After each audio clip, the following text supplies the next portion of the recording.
Hey guys, Eli here, and I want to talk about something that is so important if you want to grow your business as quickly as possible, or just period, right? Because if you can't get it started because you don't know something, you can't grow it at any speed. And this is one of the most important things, I think, when it comes to growing your business, and it's one of the most often overlooked. We have a value at my company. One of our company values is education changes everything, and I 100% believe that to be true. So in this video, I want to talk about some things that I did wrong when it comes to educating myself, and in my opinion, the best ways that you can do that. So first things first, the thing that will change your business is learning more. And when you're first starting a business, you often focus on learning what you need to know to deliver the product, right? So if you have a real estate photography business, you're really focused on shooting real estate photos, and you learn about that, and you watch videos about that, and you read books, and you buy courses about that. But most people don't spend the time to educate themselves in the same way when it comes to other aspects of their business, right? Like learning how to be a better marketer, or learning how to sell better, or learning how to structure a business, or learning how to avoid as many taxes as possible legally. And so they end up actually just making less money because they don't spend time on the things that really matter in their business. And one thing I see in the photography community so often, and it's really sad, is there's this internalized view that photographers are taken advantage of. And because of that view, a lot of the advice in the photography community is basically defensive. Like you need to make sure that you get your value and that clients don't take advantage of you, right? And so because of that, people have this really bad sense of business in the photography industry. So it stems from those two things.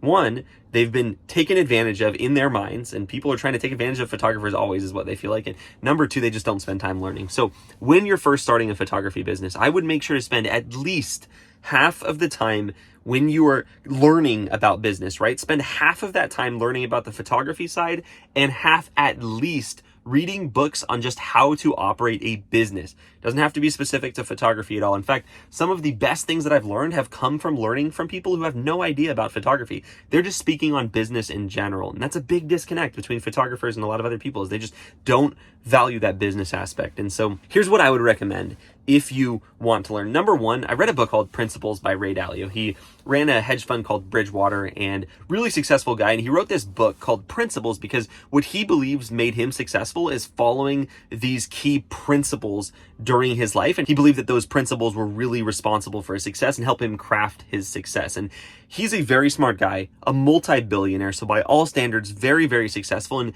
his opening line to his book is, "I am a dumb shit." And he continues it by saying, and he doesn't know nearly what he ought to know. And so if someone with a lot of success, both personally and financially, is starting their book that's the compilation of their life's work with the phrase, "I am a dumb shit," we should all be taking notice. And so that's one thing that I've always tried to keep with me, and kind of is the basis for what I'm about to tell you, which is don't overvalue your own ability. Don't think of yourself as smart. Don't try to be the smartest person in the room, because that will lead you to not being willing to learn. In fact, I saw a funny Instagram bio one time where the guy, he was a younger guy. I think he was 16 or 17 at the time. And his bio was, "Always try to be the smartest person in the room." And then below that it said "future millionaire." And obviously he was young and immature, but those two things are so funny because that's the exact opposite of what's going to happen. If you always are the smartest person in the room, you have no one to learn from, and therefore you are not growing.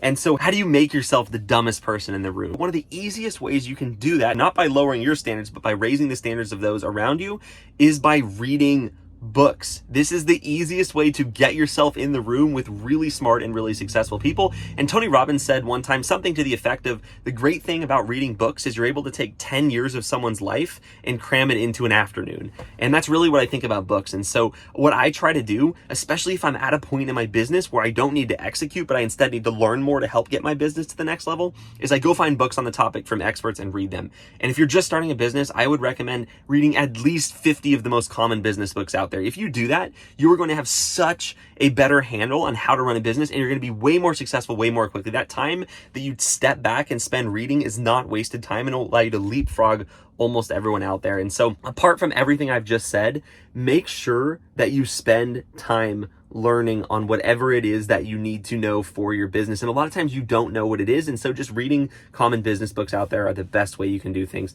Another thing that I'd highly recommend, this is so important, is make sure that you schedule a time, or at least have a time of day where you do this consistently during a time or in a place that makes you creative. So something you often hear people say is they're like, oh, I had the best idea while I was in the shower, right?